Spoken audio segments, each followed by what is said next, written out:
कहते हैं नागमणि सिर्फ एक मणि नहीं, एक ऐसा रहस्य है जो जीवन और मृत्यु के बीच सीमा को मिटा सकता है।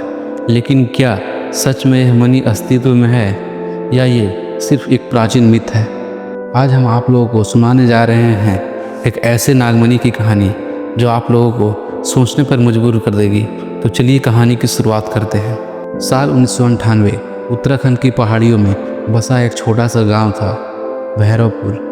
घने जंगलों, गहरी नदियों और रहस्यमय गुफाओं से घिरा हुआ ये गांव आम तो था, लेकिन लोगों के बीच एक दहशत फैली हुई थी, नाग वाली गुफा की। इस गांव के बड़े बुजुर्ग कहते थे कि उस गुफा में एक शेषनाग रहता है जिसके सिर पर चमकती है नागमणि। जिसने भी उसे पाने की कोशिश की या तो वो गायब हो गया या अधमरा वापस लौटा। गांव में एक नौजवान लड़का रहता था जिसका नाम था अर्जुन, जो जंगलों में जड़ी बूटी खोजने का काम किया करता था। एक दिन उसे एक किताब हाथ लगी। उस किताब का नाम था नागतंत्र और सिद्धि, जिसमें नागमणि के कुछ गुण और उसकी शक्ति का जिक्र था।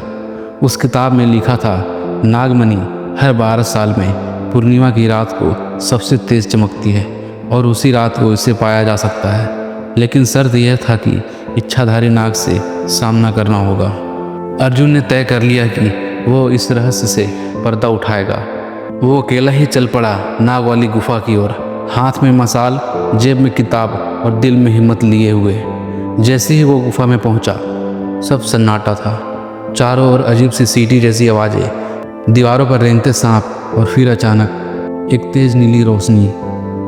गुफा के बीचों बीच एक चट्टान थी और उसके ऊपर बैठा था एक विशाल नाग। उसके फन पर थी चमचमाती नागमणि। अर्जुन यह देखकर कांप गया, लेकिन डरा नहीं। नाग ने अपनी आंखें खोली और एक आवाज़ गूंजी, मनुष्य तू क्या चाहता है? अर्जुन ने कहा, मैं सच जानना चाहता हूँ, क्या ये मणि सच में अमरता देती है? नाग ने बोला, यह मणि शक्ति देती है, लेकिन कीमत लेती है। क्या तुम कीमत चुकाने के लिए तैयार हो? अर्जुन ने हाँ कर दी। नाग ने कहा, तुम्हें 3 प्रश्नों का उत्तर देना होगा। एक भी गलत हुआ तो यहीं ख़त्म हो जाओगे। अर्जुन ने बोला, पूछो, जो प्रश्न पूछना है मैं उत्तर दूंगा।